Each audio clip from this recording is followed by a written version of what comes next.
My name is Andy, and this is the most magical podcast on earth. When I'm not on holiday at Walt Disney World, I'm planning a holiday to Disney. And when I'm not planning a holiday to Disney, I'm talking about Disney with other UK fans like me who make the trip to Orlando and the House of the Mouse. So whether you're a parks professional or a Florida first-timer, this is the podcast for you.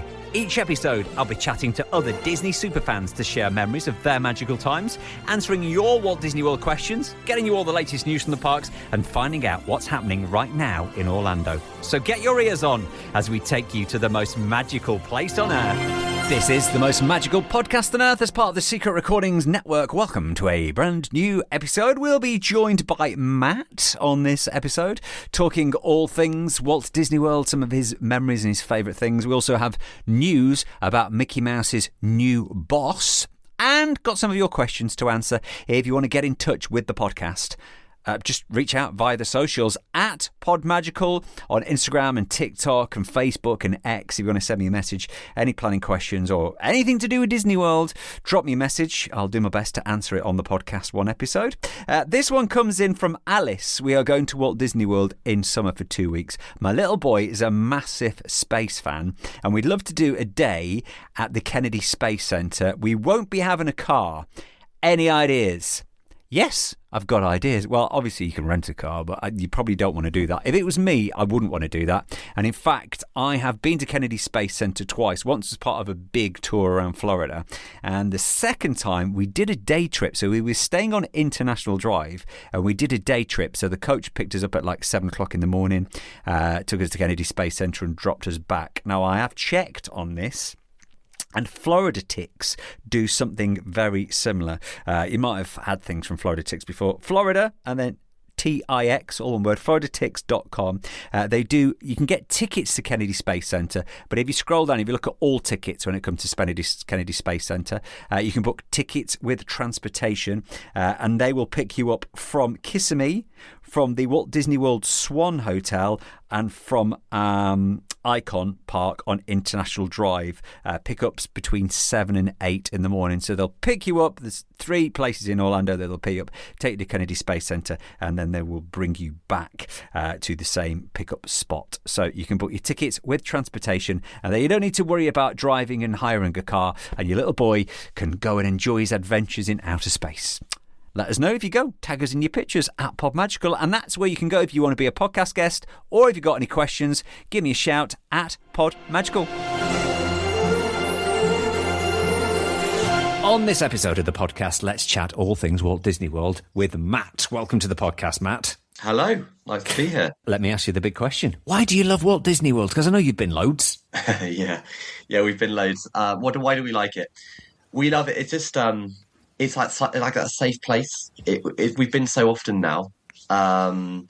We know what to expect. You're in that Disney bubble. I know, like, people talk about that Disney bubble, and we just know it's going to be a reliable place to go on holiday. And you could talk about like the cliche, because it's so magical. I don't necessarily buy into that, but it's just like you go there and everything, like literally everything is perfect. The food is amazing. The customer service is like always bang on, as you generally do find in the States. And then obviously, you've got all the parks on top of it. And I don't know, ever since my wife told me, she went on there on a college program and she came back and she said, Matt, you would absolutely love it. And then she persuaded me to go, and she was absolutely right. And, sometimes it's kind of difficult to put your finger on exactly what it is, but I think it's just like everything is just so pristine. The customer service is so great. You're just in that bubble and you can just switch off. You can just say goodbye to reality for however long you're there. That's why we love it. And when you say she had to persuade you, how much persuading did it take? Were you a little bit reluctant going, oh, I want to go on a theme park holiday? Not necessarily, because I'm the sort of guy that I hate just sitting by a pool. Yeah.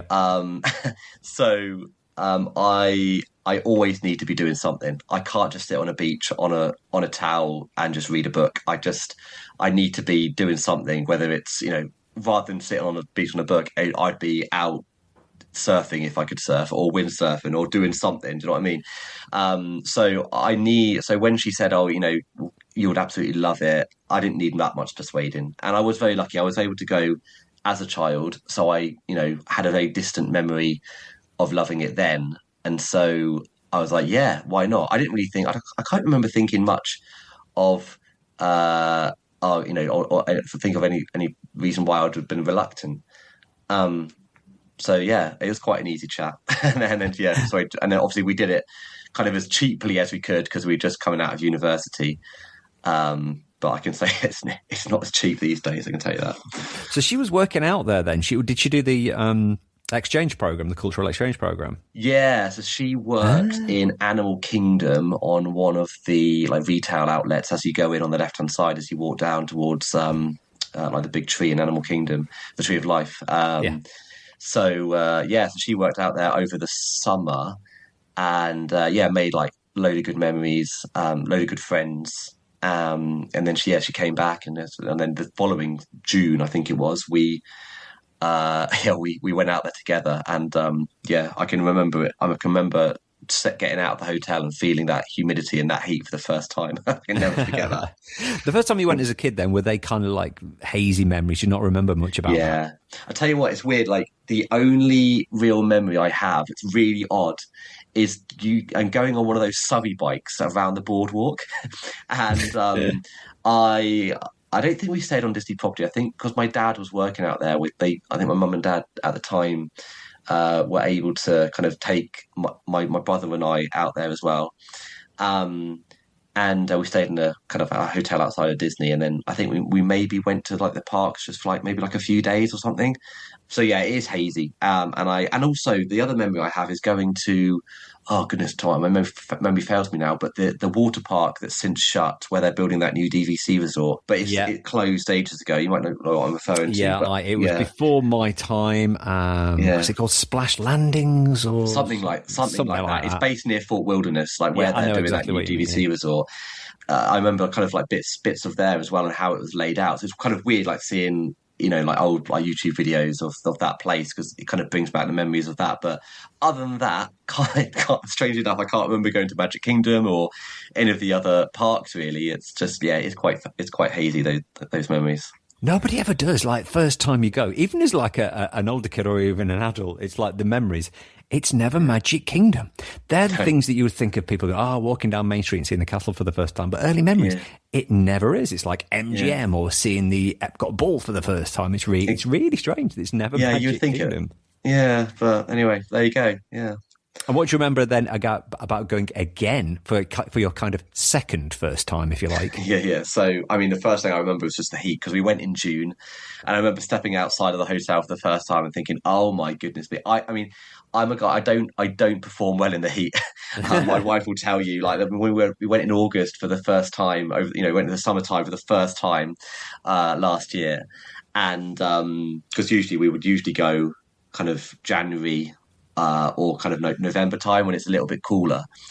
But yeah, because I'm a primary school teacher, we newly a primary school teacher, I should say, we were forced to kind of go either, in one of the school holidays, and so we decided to go in August because it was a little bit more flexible, and we thought it would be less busy then.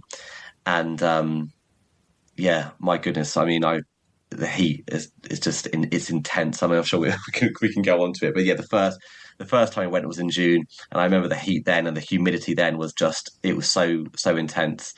But I also just remember also just like thinking, oh my goodness, like you are truly kind of immersed in this kind of in this Disney bubble. I know it's cliche, but you are just in this bubble when like the food was epic, and obviously like going all the rides, what essentially was for the first time for me because I didn't have that much of a memory going on it as a child. And then obviously loved it because we've been back many a time since. Yeah. And now you go with your own kids?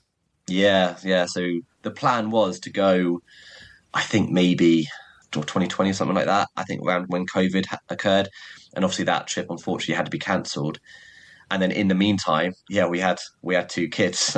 So during that time, we didn't want to go like with a newborn or anything like that. So my first, was born, then had my son, and we had our son, and then luckily we were able to go January 2021, 2022, sorry. I think it was the first time as a family, and that was amazing. Like when we met, we went to this. Sorry, I'm stumbling my words here, but when we went to our NCT thing, which is like for those that don't know, it's like a how to become a parent class before our daughter was born, and the lady that was running the NCT clinic asked us like, what are you looking forward to the most? And both my wife and I both said, it's a bit sad really, but we both said it's taking her down. Well, didn't know it was going to be the girl at the time, but taking our child down Main Street USA for the first time. Like that was the thing that we were the most excited about. And anyway, so obviously, unfortunately, that was delayed because of COVID, and eventually we went, January of 22, and my daughter was then 4, and my son was God, he must have been maybe 6 or 7 months, so he was very small. But that was epic. That was just amazing. Like, taking them to the place that my wife and I just love to go and have so many amazing memories ourselves, and then allowing them to experience that themselves was just that was probably the another great memory of going there with the family. Yeah, that magical age they are as well now. Yeah, well, exactly. I mean, like we went. I mean, I think my daughter at the time was 4. She was probably at a really good age. Obviously, my son had no idea what was going on, and was probably more of a liability than anything. But going in August last year, I mean, both of them perfect age, 7 and my son is now 4. They just loved it. Loving the characters. My daughter's at an age now where she's going on a few more rides. She's hit that magical whatever it is, however many inches you have to be to go on the majority of the rides. Yeah, and it's just epic. Yeah, it's great. It's great to be going back with them time and time again now. So yeah. But just to clarify, you didn't have kids just so that you could take them to Disney World. That wasn't the reason you started a family. I think they're an excuse to go now. Yeah. It's sometimes.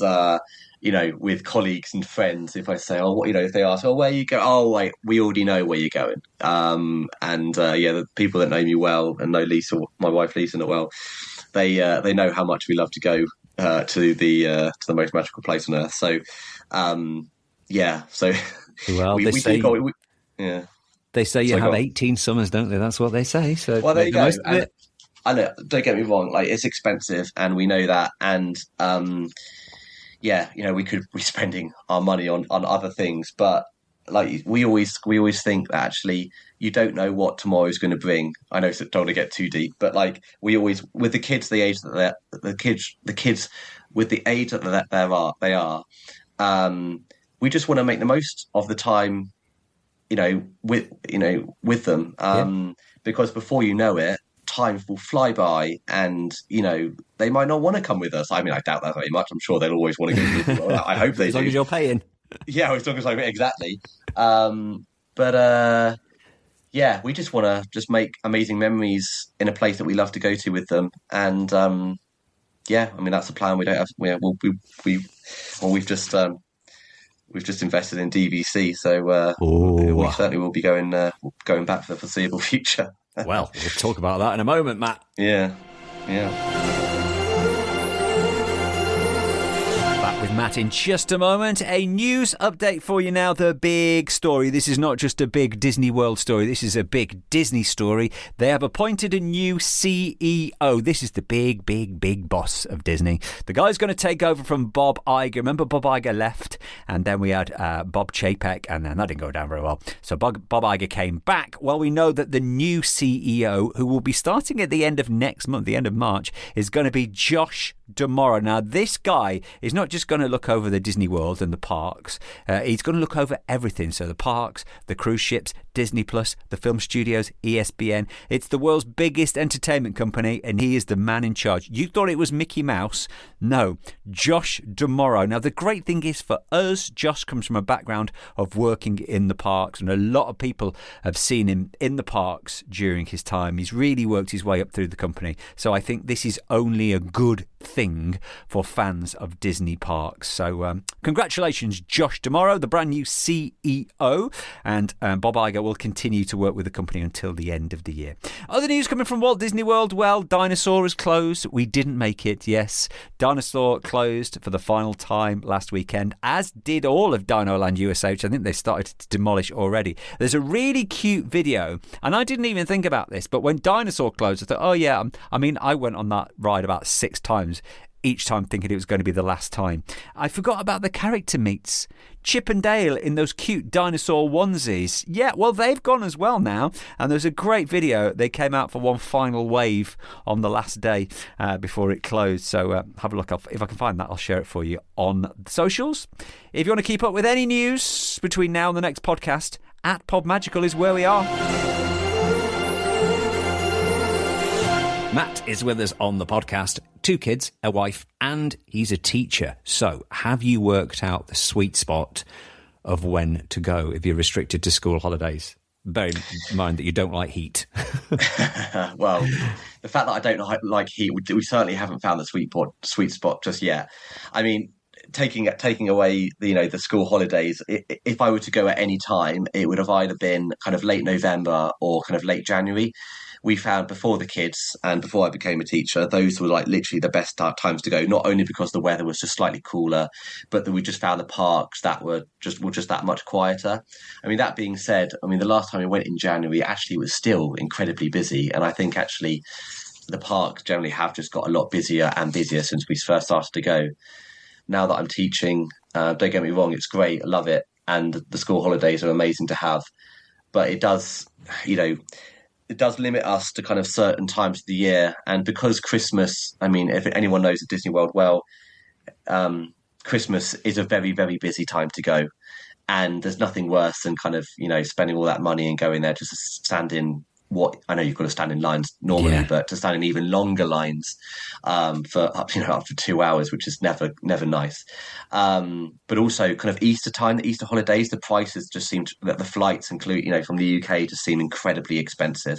And so actually, talking about a sweet spot, if you want to go, yes, it is hot. Don't get me wrong. It's really hot and it's incredibly humid.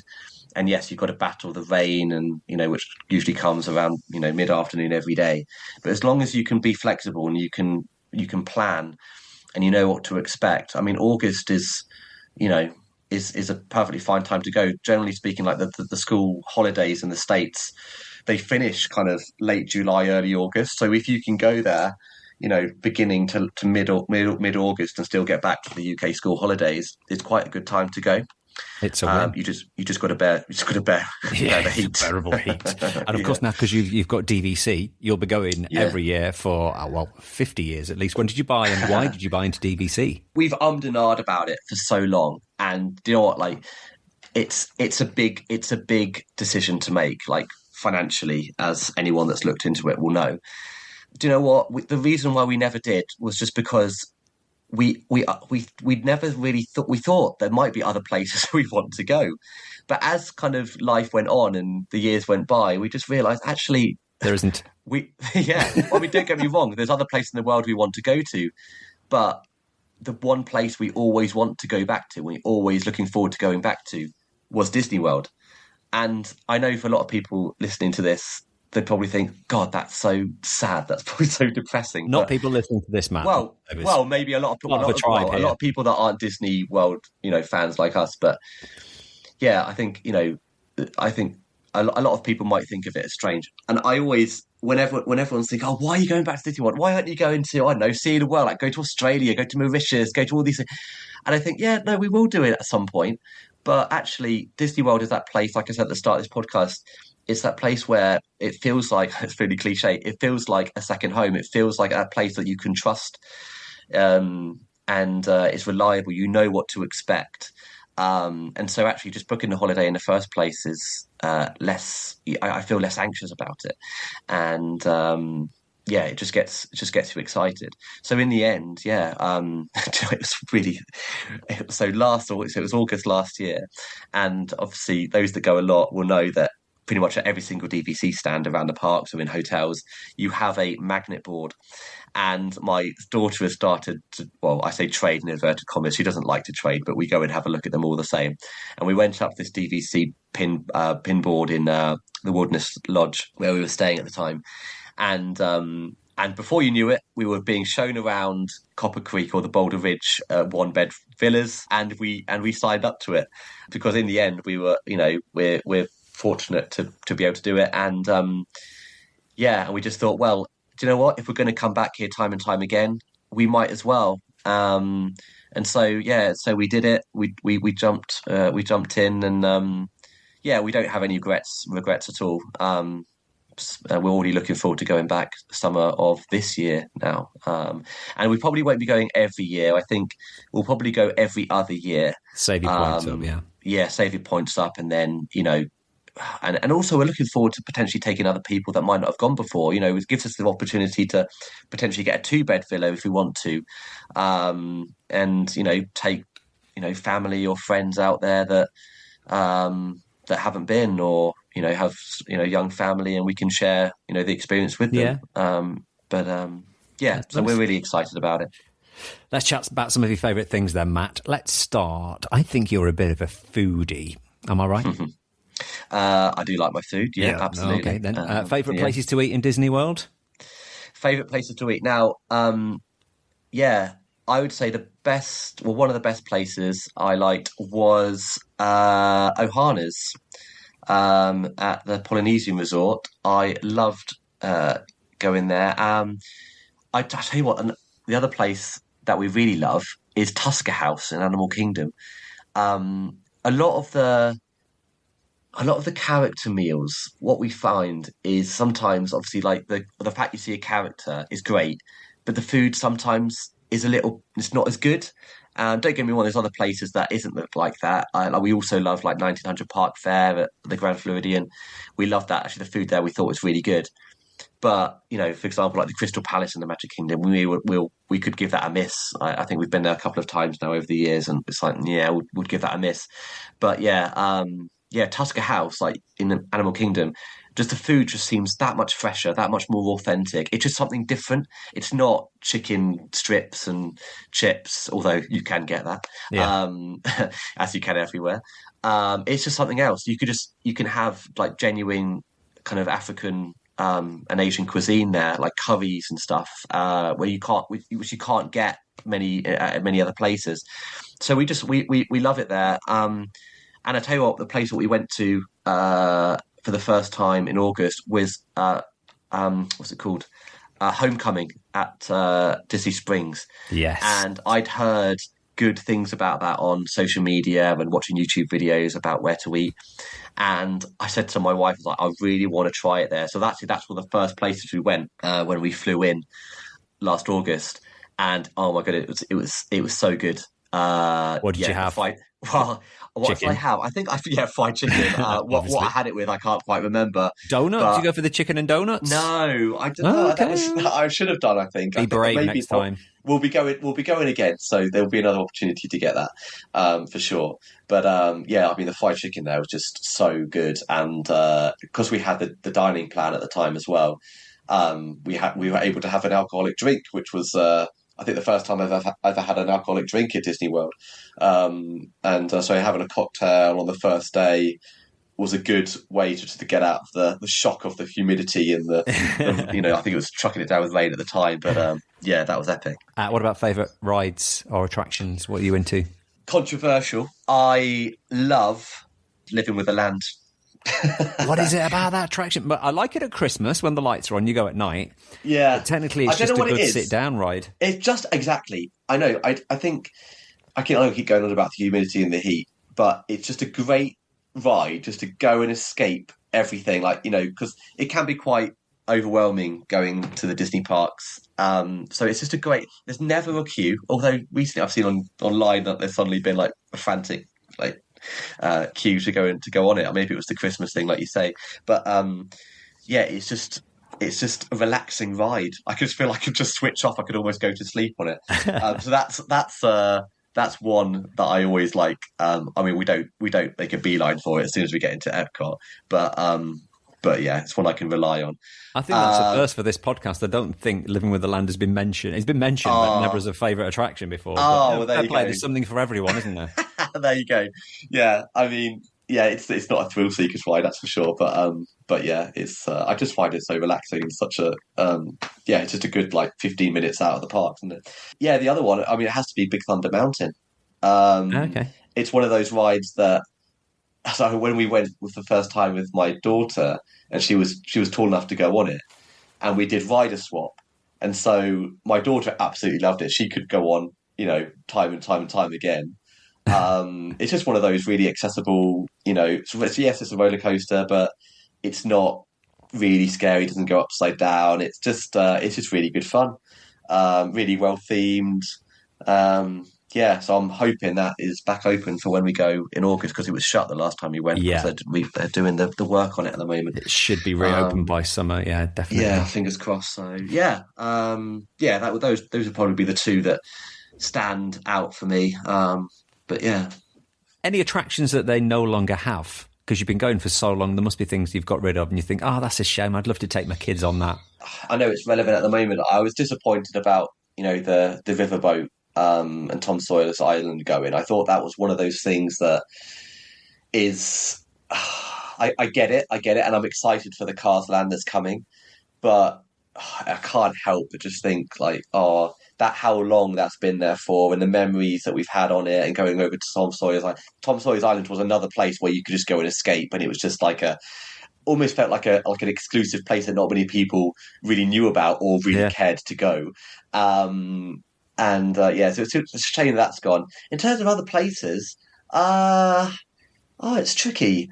I tell you what I kind of miss. I kind of miss the railroad going all the way around the park. It feels like forever. Come back soon. Yeah, eventually, and then they'll change it again for a while. Well, exactly. There'll be something else, won't there? And it will only go to Frontierland and back rather than the whole way around. But I kind of miss just again. Kind of going on that and just taking a trip from Main Street all the way back round to Main Street again. I'm trying to think of what else is shut since I started to go. Really, well, River Country, if that's what it's called, that's probably the one. big River one. Country. Was it called River Country? Yeah. That's where it was. Well, that was the water park. That was open when I first went as a child, but I never went back there because that's shut. I think soon after I probably went as a child. It's been closed now for a very, very long time. I mean, I think more than anything, more has opened since I started to go than what's shut in that time. I mean, yeah. I mean, actually, and to be fair, to answer your question, I don't think I miss anything. I mean, Ellen DeGeneres is I can't even remember what it was called now. Where Universe of Energy. Yeah, that's the one. Universe. Exactly. I don't miss that. But do you remember going on that for the first time? Yeah. I remember going on that for the first time and thinking, we're just sitting here watching this. And suddenly, because you're sitting in a row and it's like you're sitting in a theatre. Yeah. And then suddenly these doors open and you start moving. Yeah. That was mind-blowing. And then you see the massive dinosaurs. Yeah, they won't make something like that again, I don't think. No. Do you know what I mean? It was so massive in scale. As soon as you were in that first room and you had all those little cars in there and you thought, what's this going to go? And then all of a sudden they actually started moving apart. And then with all the massive animatronics. I mean, in terms of scale, it's epic. That's when they had money to throw, didn't they? They had money to throw at these things as well as they do now, but they were a little bit more efficient with it, I think. And I mean, I don't necessarily miss that. I miss the first test track. I mean, I'm not a massive fan of the new iterations of Test Track, although have you been on the new one, the latest one? Yeah, we were quite lucky. It opens just before we went in August, actually, last year. And don't get me wrong, it's still a great ride. It's still one of my favourite rides in Disney World, to be fair, but I think I preferred the first or the second iteration of it. I liked the way you could design the cars, and it was a bit like a competition where you could see which was the most efficient or the fastest or whatever it was at the end. You don't get that now. They've taken all that out so you can queue longer. Yeah, you can queue longer, and it is, as a ride, it's so heavy on the branding of Chevrolet, I think it is. Yeah, General Motors. General Motors, yeah. It's still great, and I love it, and there's some bits that are still very clever, and it's pretty cool. But I do miss the first couple of iterations of that ride. I thought they were better than it is right now. Do you stay at Disney when you go, or do you venture out to anywhere else in Orlando, or are you limited to the bubble? Yeah, so before kids, we did. We would go to Universal once or twice during the holiday. We've been lucky to go to Discovery Cove before we had kids. But since we've had kids, we haven't, just because we don't really feel that we can't justify the price of going to the Universal parks, because they're not really set up for our kids of the age that they are. I think, don't get me wrong, I think when they're older, absolutely. And I'm looking forward to going back there, because so much has changed in those parks since we've last went, with Hagrid's and the Velocicoaster and the new Epic Universe park. There's so many things that I'd love to go and see there, but there's so much to do at Disney World. And obviously, because we go in August now, because it's so hot, we're not 24/7 in the parks. We take it easy. We go back, we have some time in the pool, we chill out in the air conditioning, then we go again in the evening. So actually, when we've been before, especially without kids, we would be in the parks constantly. I remember coming back out of Magic Kingdom at 1 a.m. and being one of the last people going up Main Street. We certainly won't be doing that now. I don't think it's even open till 1 a.m. anymore, is it? Unless you buy the extra after hours. Sometimes, you've got to pay for it. But I think we would love to go back to Universal, but that won't be for a few years yet, I don't think. It's there waiting for you, isn't it? When the kids are old enough, like you say, it'd be something new. It's something new, exactly, and it will be something new. And also, I've never been to Volcano Bay. I'd love to go to Volcano Bay at some point. Yeah. So there'll probably be a point where we might do like a week at Disney and a week at Universal, but that won't be for another at least 5 years, I would say, until the kids are old enough to really enjoy the bigger roller coasters at the Universal parks. So go back to Disney then. If I was to give you your perfect Disney World day, how are you spending it? I mean, I would say it's pretty much the first day. Whenever we go back to Disney World, first day. I mean, usually because of the time difference, we're like up at 5 a.m. Just because it feels later. And usually that's like, right, we're up. We might as well get in the shower, get dressed, get out. And so usually the best day would be get into the Magic Kingdom early as you can, and then just try to soak up the atmosphere. Go on some of the, if you're in there early, try and go on some of the rides that either are new or that usually have big wait times. And then other than that, it's tricky. I mean, it's just there for the vibes. Sometimes for my wife and I, we've generally talked about it. And again, this for those that aren't Disney World fans, they think, oh, this guy's such a sado. But we've discussed, like, when we're older, literally just sitting on Main Street or in the area near the castle, and literally just sitting on the bench and just soaking up the atmosphere, and like you say, just soaking up the vibes. There's something about just going there and just everyone is so happy. Well, most of the time, everyone appears happy. Some people are experiencing it for the first time, and the background music. It's just such a great place to be. And sometimes it's not about going on all the rides. It's not necessarily about just going on the food. It's just about being there and being there again, and just feeling safe, feeling like all your anxieties have gone out the window. You're not thinking about work. You're not thinking about what's to come. You can just relax and just just have a good time and chill. So when's your next trip then? Obviously you will have one because you've got Disney Vacation Club. You've got you bought into timeshare. So Mickey's got you. Yeah, he certainly does. So we are going back in. I think we'll be there on the 8th of August next year. So again, another August holiday. I know what to expect now with the heat and humidity. Yeah, we'll be there for 2 weeks. And so where will you be staying for that? Yeah. So again, so we're looking forward to it. I mean, we're looking forward to it all the time, of course, but because we've now got the DVC points, it allows us to kind of stay in hotels that we could never have dreamed of staying in, when we first started going. So when we arrive, we're going to be in the Grand Floridian for a couple of nights, and then we go over to Copper Creek at Wilderness Lodge for 5 nights, and then we go over to the Riviera for 7 more nights before we go home. Perfect. So we thought, Grand Floridian, bucket list kind of resort to stay in, on the monorail, can get to Magic Kingdom easily. Boulder Ridge, I mean, the last 2 times we've been lucky enough to stay at the Wilderness Lodge. We absolutely love it there. It's one of those, I mean, I could harp on all day about why I think it's just an amazing resort. It feels so separate away from the other resorts, and it's away from the parks, but not so far away that it's really far, it takes forever to get there, which I would say Animal Kingdom is a bit like that. You're very far away from the parks, so it takes a little bit longer to get to the parks.